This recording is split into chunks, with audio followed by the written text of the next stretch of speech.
Make a date with Rev Dr Ebenezer Markwei at 6 a.m. from Monday to Saturday on Graphic Online via Facebook and YouTube as he expounds on matters of faith. Graphic Online, truth and accuracy every day.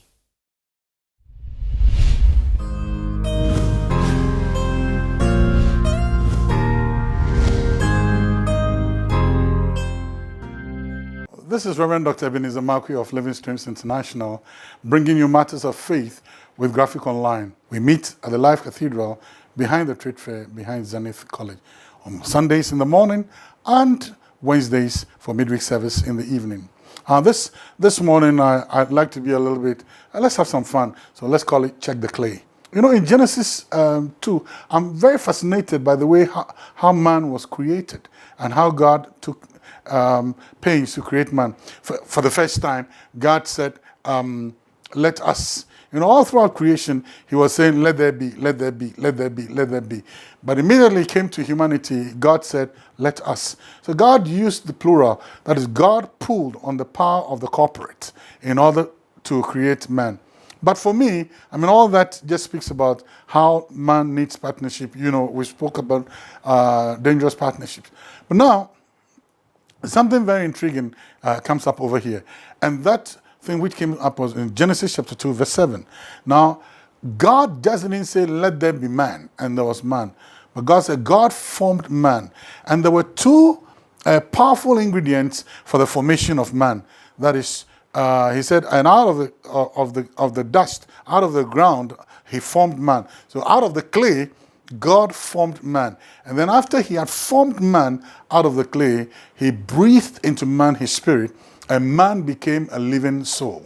And I like that very much.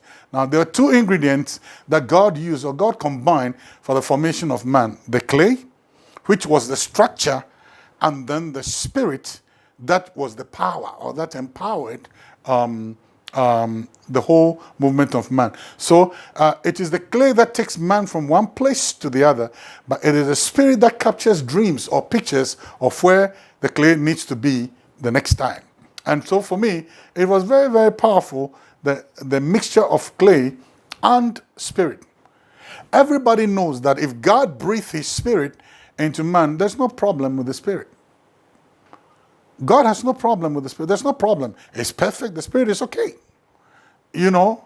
And then somebody say, the spirit is willing, but the flesh is weak. The spirit, there's no problem with the spirit. Most of the time, the problem is with the clay. And so you'll be very, very surprised. In marriages or whatever it is, sometimes it is not. It's just a simple thing. Check the clay.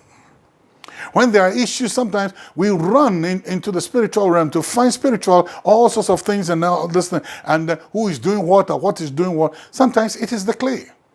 It is your character that has prevented people from coming after you. It is your character that people don't want to associate with you. It is your character. You are an unpleasant person. There's no problem with the spirit. There's a problem with the clay. That's just what it is. It is probably the armpit that doesn't smell right. That's why people don't want to embrace you. It is the clay. It is not the spirit. And many, many times we find refuge in finding spiritual solutions to things that has to do with the clay. The problem is not with the spirit. The problem is with the clay. And therefore, it should be in your interest to check the clay. That's what we do. Check the clay. Oh, many marriages, many corporations and organizations are crumbling, not because of anything, but because of the structure. Because of the clay. There's no problem with the vision. There's no problem with the goal. People are praying all right. People are speaking in tongues, climbing in tongues. They're being anointed with oil. They're being anointed with engine oil, probably Zomi in addition. But guess what? The problem is not with the spirit. The problem is with the clay. And if we learn time to examine the clay or investigate the clay properly, we might find solutions to problems that we attribute to the spiritual. We might find solutions to problems that we have parked our car at the spiritual and tried to give all sorts of spiritual interpretations to it.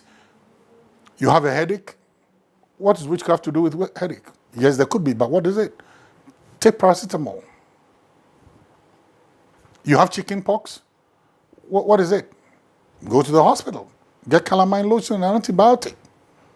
You know, I mean, that's it. Check the clay. The problem is not with the spirit. The problem is with the clay. You are not learning, and you're going to sit behind an exam, and then you said some forces from some region is coming after you. Your house ground hard. You were not learning. The problem was with the clay. The problem is not with the spirit. Check the clay. That's where the issues are. See you later.